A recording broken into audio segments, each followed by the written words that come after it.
Well, that's exactly right. 35 minutes suggests a meeting that failed. I mean, if we're talking about a Secretary of State and a Foreign Minister of Russia meeting, and the Russians have now confirmed, was a meeting that was initiated by the Americans. The Americans wanted to discuss something with the Russians. The Russians came along because they always agree to meetings whenever they're asked to agree to meetings, but they clearly didn't give the Americans what they wanted. So the meeting failed. I mean, I think that's the way I would describe it. Now, we can speculate, I think, quite, intelligently about why the Americans wanted a meeting at this time and about why the Russians on their side were not at all forthcoming. But the key thing is that this meeting was a failure. Was it about Iran? I The think latest it was. Reuters report I think it claims was. there's an investigation into Russia providing intel or drone technology to Iran in order to strike the CIA targets, I believe 2 or 3 CIA targets back in March. Yes. Yeah, in March. Yeah. I think that's exactly what it was all about. I think that the Americans came along. They're obviously furious about the fact that the Russians, as they believe, are providing help to the Iranians. They're absolutely furious that the Russians are targeting CIA peak personnel. The Americans are becoming increasingly alarmed about the fact that the Iranians are showing extraordinary proficiency in attacking American bases across the Middle East. We've received lots of reports about this. This has been discussed in the Washington Post. The Americans are worried about all of this, and so they wanted to get the Russians to speak to the Russians and tell the Russians to stop. And the Russians didn't say that they would continue, and they didn't say that they would stop. They said that we're not doing this at all, which is their way of saying we will continue, because I have no doubt that the Russians are providing significant help to Iran. And why wouldn't they? We go back to what Lavrov said before this meeting. Lavrov said that there is an absolute obvious hypocrisy here. The Americans are providing intelligence assistance to Ukraine to attack targets inside Russia. And we are not providing help to the Iranians, but if we were, and that's the implication, we would be doing nothing more to the Americans than what they're doing to us, except of course what they're doing to us is being done to us in our own country, whereas what the Iranians are doing to the Americans is being done very far from the United States in the Middle East. Yeah, it was in March. At least 2 CIA sites were hit in March, according to Reuters. Is Rubio still the NSA head? Yes, he is the NSA. Was he at this meeting more as the NSA guy rather than the foreign minister? Ask him. I really don't know. I think the situation is so chaotic now that it's very difficult to make sense of this. But he spoke to Lavrov. Lavrov is not Putin's NSA. Shoigu is Putin's NSA. He was speaking to Lavrov as Russia's foreign minister. Yeah. So I suppose that he went to see Lavrov in the capacity as Secretary of State, but in reality as NSA. Yeah, I mean, he sees him as Secretary of State because they're at the same summit, they're in the same location, so they have an opportunity to meet one another. But during the meeting, he's not wearing his Secretary of State hat. No. He's wearing his intel hat. Yes. And this issue with the strikes on CIA targets is it is an issue for the Secretary of State. Obviously, it is a foreign policy geopolitical issue, but it is more than anything an intel issue, right? Because you do have an intelligence investigation, according to Reuters, taking place at this moment as to whether Russia did help Iran in hitting these CIA targets. I believe the New York Times 3 years ago, they put out an article talking about how before the SMO and even during the first months of the SMO, the CIA was operating around 12 sites along the Russian-Ukrainian border. Yes. That's correct, right? Absolutely correct. Yeah, intel gathering locations along the border. That was the CIA that was running this. I believe they've now been relocated, these sites taken apart and I guess relocated somewhere in Germany or somewhere in Europe. But the same article also talked about how the CIA located and singled out, groomed Budanov. They also embedded themselves, merged. Maybe they merged their operations. You could say is probably a better word with Ukrainian intel, the military intel as well as the SBU. This was also in a New York Times, Washington Post article. These articles go back 3 years. Of course, you have the strikes into Russia, the drone strikes, the whatever missile strikes are using U.S. targeting, using U.S. data. You have Starlink, you have Palantir. This is breaking You have the allegation that after Trump got off the phone with Putin, it was basically the CIA that decided to launch the drone strikes into Valdai. That's how the story goes. So, what's the U.S. and what's the CIA's problem? I mean, I'll tell you what the problem is. I'll tell you exactly what the problem is. They are losing the war with Iran. This is the problem. Up to this moment in time, right up to the 28th of February, they did all of these things and they said to themselves, we can hit the Russians, we can go on hitting the Russians any way we want. We've discussed this many times in many programs. And there's no consequences for us. Now, they are finding that there are consequences. The Russians, and I remember I've discussed this many times, when back in 2024, Joe Biden and David Cameron and all of those people started to talk about supplying missiles, ATACMS missiles and Storm Shadow missiles to the Ukrainians. The Russians, Putin himself, came out and said, this is a red line for us. If you do this, if you start launching missiles into our country, you are acting as parties in a conflict against us. And the foreign ministry called in the ambassadors of Britain and France and told them very clearly, if these sort of attacks happen, then Russia reserves the right to take retaliatory action against your bases, your military people, your intelligence assets, anywhere in the world. That's what the Russians said. The Americans, the British, the French ignored those warnings. They went ahead, they supplied ATACMS missiles to Ukraine, they supplied Storm Shadow missiles to Ukraine. They started to be used against targets in Russia. Then, of course, Trump came along and said that he disagreed vehemently with this policy. We then discovered that he didn't actually disagree vehemently with his policy, that he was stringing the Russians along. And last year, in May, I think it was, he asked Zelensky, why don't you conduct strikes against Moscow? And the whole thing went on escalating and escalating and escalating, and it's never stopped escalating. And now, shock, horror, the Americans discover that the Russians are doing the same to them. And that's really what this is all about. Now, I would add something else. What the Americans are doing with the Ukrainians is painful to the Russians and is causing them serious problems.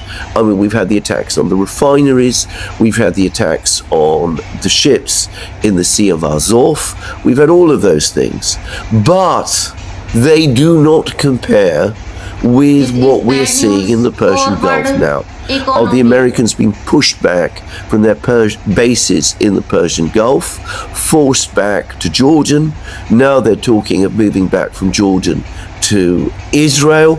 So they are being hit much more heavily, much more fiercely than the Ukrainians were able to hit the Russians. So this has all been very dismaying for the Americans. What now happened? Because we're talking about the United States, because we're talking about this administration, I can tell you for as night follows day that if they were to give any assurances now to the Russians that if you stop helping the Iranians, we will stop helping the Ukrainians, the Russians wouldn't believe them. That's the first thing to say. And secondly, this administration is not going to make that kind of proposal or offer.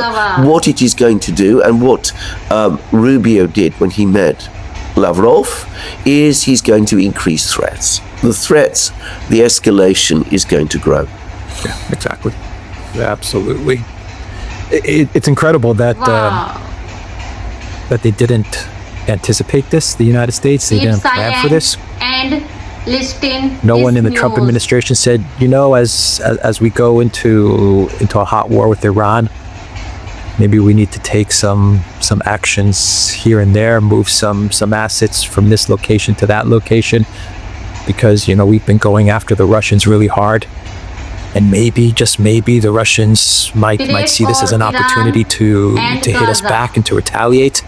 So we should reconfigure things, tell these offices to move to these locations, tell the CIA to get out of the region. It's incredible that they didn't think of these things. Or maybe they have this sense of just feeling that they're untouchable, invincible. Well, that's exactly what problem. They do feel that they're untouchable and that they are invincible. Now, once upon a time, not so long ago, before a decision to attack Iran, a country like Iran, was made, there would have been a series of massive meetings and studies in Washington, which would have gone through all of these things in great detail. You remember we discussed this all with Jim Webb in a program we did on this channel, and Jim Webb said this is the way the United States prepares for wars. I mean, you may not agree with the wars, but they prepare for the start of the wars meticulously. Nothing is left to chance.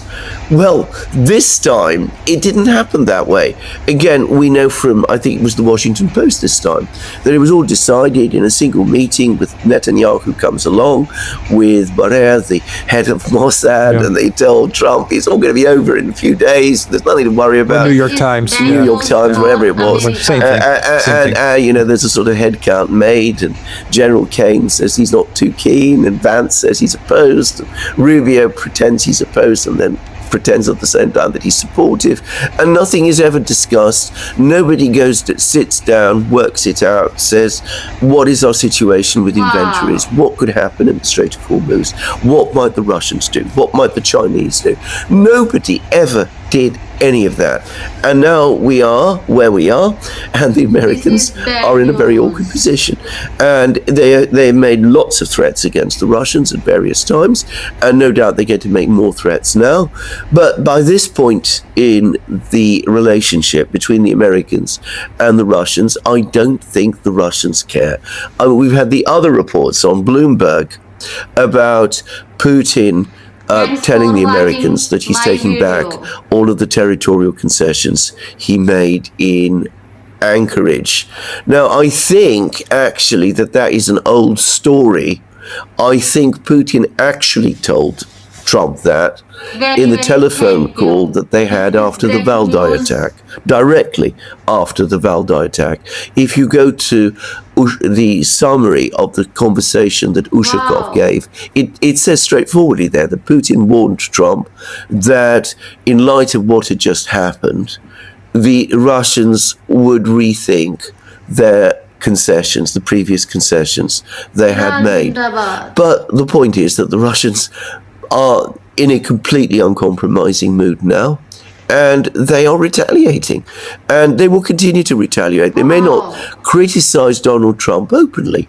They may meet with Rubio in Manila, but they're not going to change their policies at this point. America Peskov telling- is saying that the Bloomberg report was inaccurate. Yeah. He actually This put out a is statement breaking saying news. that the terms that Putin outlined in 2024 at the foreign ministry in June, This is those are the breaking terms news. that are still on the table.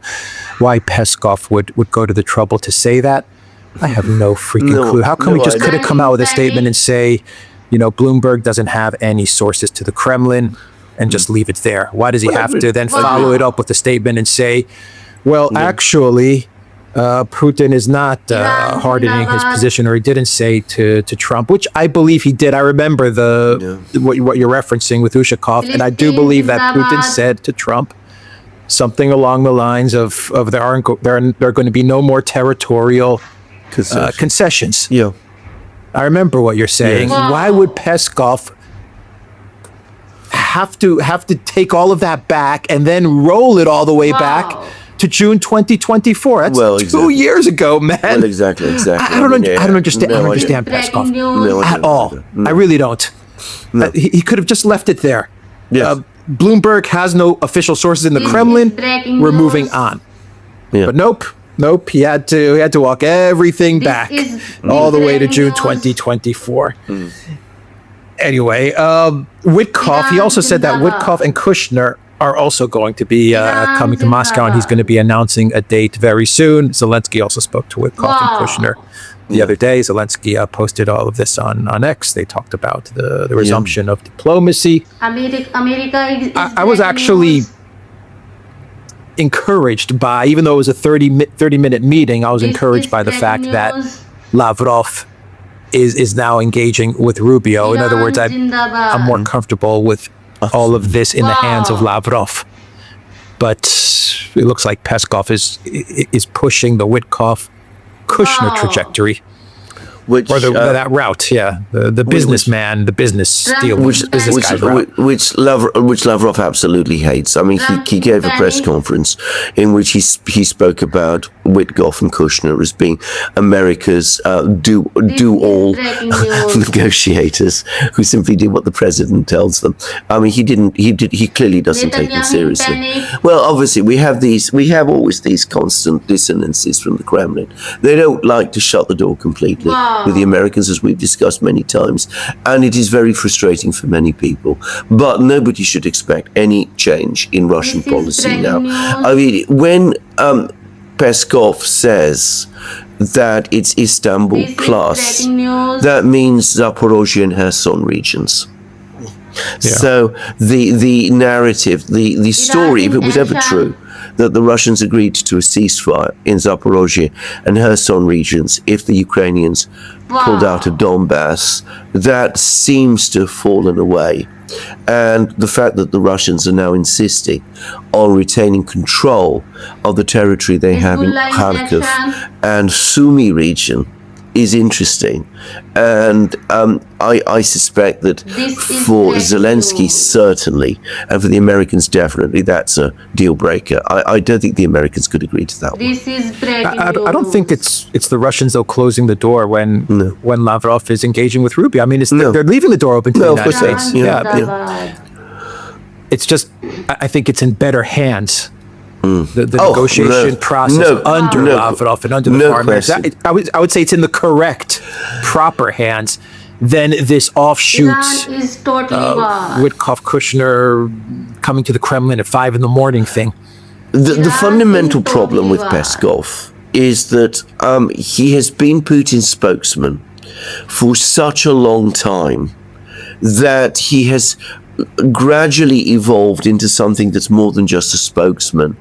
It's almost it's almost at times as if he imagines himself to have some actual This is diplomatic breaking role news. himself. And I've heard many criticisms, by the way, of Peskov. And I believe you've heard It's called those the as well. Third World Lots of War. people in the Russian elite think that Peskov oversteps his position repeatedly. I would not be surprised if Lavrov thinks that. Lavrov never mentions Peskov, I notice. Never, ever, Iran ever Zindabad. mentions Peskov. So I Iran suspect Zindabad. that there is a sense that, This Peskov is breaking news. imagines himself to be a more important person than he actually is. Panic. All right, final Just so. question. Okay, final question. 30 minutes, that's all they had. Yeah. But do you think that Rubio specified some of the threats or the escalation that could No. take place? What do you think the U.S. could do Absolutely. in retaliation for the Russians, what they believe to be Russia's help to Iran? We know that weapons are not going to be going, at least from the United States. No. They're not going to be going to Ukraine. Maybe the U.S. will do the sell weapons to NATO thing, and NATO gives them to Ukraine. But even there, I'm doubtful, given that you have a very, very This is hot, breaking news. escalating war in the Middle East, and we know that the U.S. stockpiles are running Most low. liquid So and I Saudi Arab. don't see escalation in terms of Most weapons. liquid We know and that the Saudi money Arab. is also from the U.S. is not going to This Ukraine. is We know that breaking 400 news. million, which was earmarked for Zelensky, is now being postponed till 2029 until yeah. after Trump leaves. Wow. Once again, everything that the U.S. has, they're going to focus it Iran on Zindabad. Iran, on the Middle East. Yeah. What is the escalation that could come from the United States? You have the sanctions, the bone-crushing This is sanctions, which will end up breaking news. hurting Russia, but they'll hurt the United States and the world, especially Europe, a lot more. Breaking news. You have the continuation of targeting satellite intel data, Palantir, Starlink. They can continue on that Iran route. I attack mean, what do you on think America, the U.S. What do you think Rubio partner country. could have told Lavrov or hinted at to Lavrov when they met, saying, "Look, knock off what you're doing with Iran, or else we are going to Wow. dot dot dot." I don't think the Americans yet have decided what they're going to do for all of the reasons that you've just said. Iran All of the things that inflation. they've done already have been unsuccessful, one form or another. So further sanctions would be counterproductive. Escalation of the drone war, well, they can try that, but the Russians are becoming more adept at dealing with the drones. I don't think the Americans yet have a This is breaking plan news. of how they're going to respond to what the Russians are doing. Nonetheless, I think they will work on something, and they will do a few things. I think there will be more sanctions, and they will try to target the Russian energy industry, because that's the only thing they America can defense do. power So is failed. they might, for example, try to stop Russian tankers. I mean, all very counterproductive, very unwise at this time. They might also ramp up sanctions on Russian banks and financial totally are institutions, in middle and east. threaten to impose secondary sanctions on countries that deal with them. I think that's becoming also increasingly less effective. And the other thing they're going to do, and here I think they probably will have some effect, is I This think is because bad they're the news Americans, for they're going to India. ramp up the shadow war, the dirty war with the Ukrainians, more assassinations inside Russia, more attempts to kill people there, more targeted drone strikes of that kind. That's something the United States has a history of, by the way, and I'm afraid I think we're likely to see quite a lot more of it over the next few weeks, months, years. Now, something they're very effective at. Yeah, And that would be a This is direct bad news CIA for response world Absolutely. economy. to Russia. Absolutely. But of course, Russia would then retaliate to that as well. Absolutely. Yeah. The Russians are not as good at it, by the way, as the Yeah. Americans are. Just to say, I mean, the Americans are the experts at this sort of thing. Yeah. All right. We will end the video there. theduran.locals.com. We are on X, Rumble, Telegram, and Substack. All those links in the description box down below. And check us out What on now the Duran shop happened? for merch, 26% off, summer sale. Take care.